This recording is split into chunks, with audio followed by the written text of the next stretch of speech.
Lord, open our eyes that we might see, open our ears that we might hear. Amen. There is an old rabbinical saying that the miracle was not that the bush was not consumed. The miracle was that Moses noticed.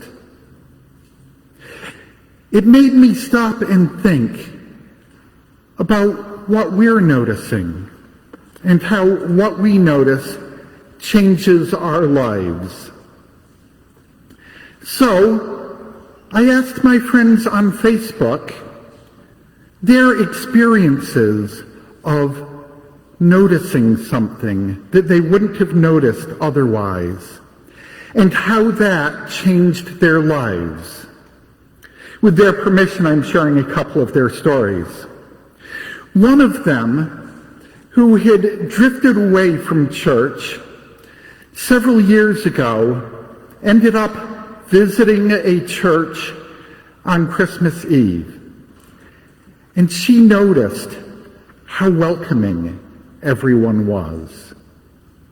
She's now been going to that church for 12 years regularly, has become very involved, and is especially involved in the greeting ministry. Being welcomed, noticing that she was welcomed, changed her. Another friend wrote about her experiences noticing suffering. Her birthday was also the birthday of one of the great women of the resistance during World War II. Her birthday was also a day that a church was bombed in the South. And her anniversary is the anniversary of the bombing of Nagasaki.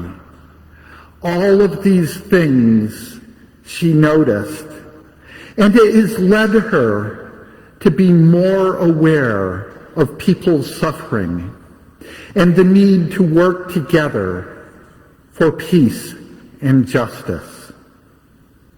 And then this morning, as I was walking in, I got one more sermon illustration.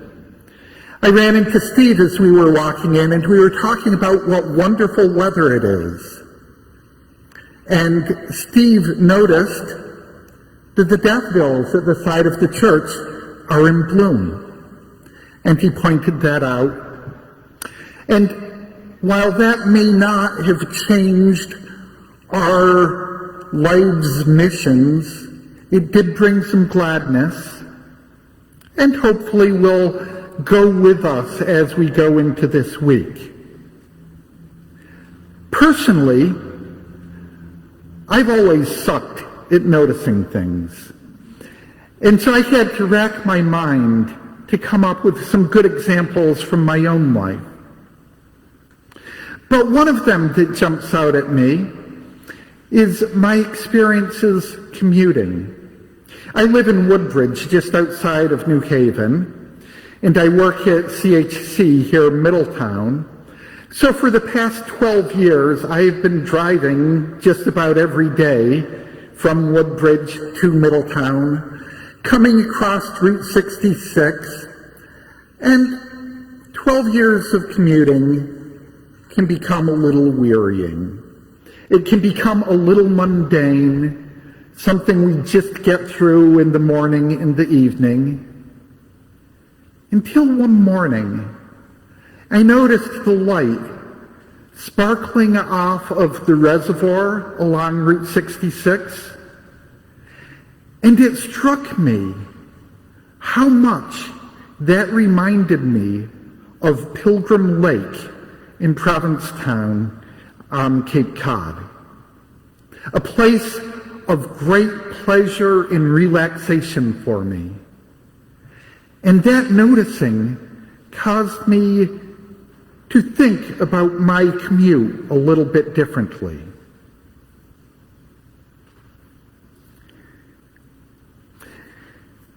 So another one that I noticed very recently was somebody had posted on Facebook a meme talking about people feeling guilty about falling asleep during prayer. I don't know if this resonates with any of you, but there have been times at church that I have struggled to stay awake during the prayers or even during the sermons, and at times I have felt guilty about that. But the image that it showed was a baby in someone's arms, and it encouraged us to think how God feels when we fall asleep in our communion with Him. So there are some uplifting parts of noticing.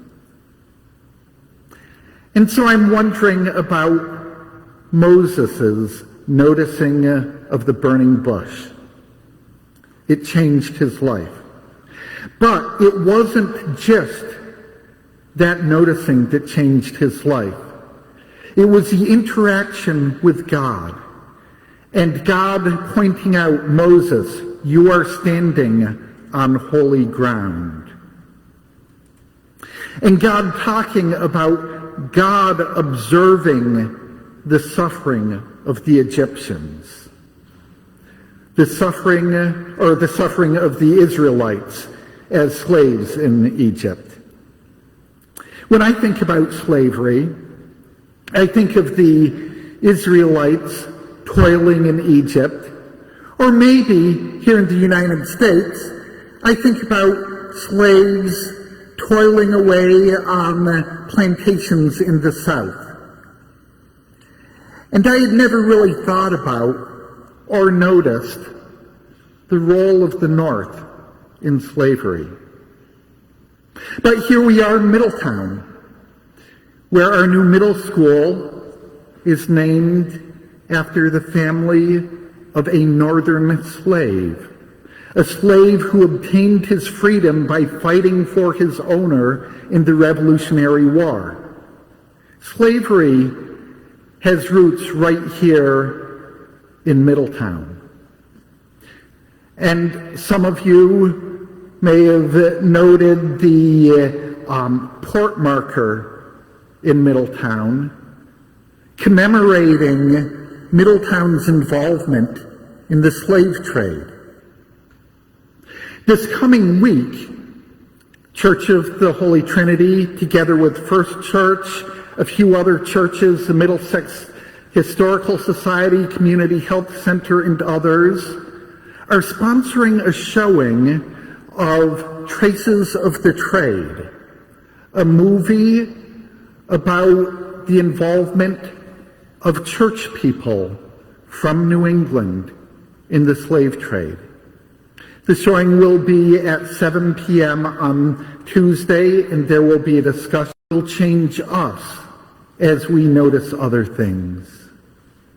I wonder what it is like to notice and be aware that we are standing on holy ground. So I encourage you to take all of these thoughts with you today, not only as you go out into the world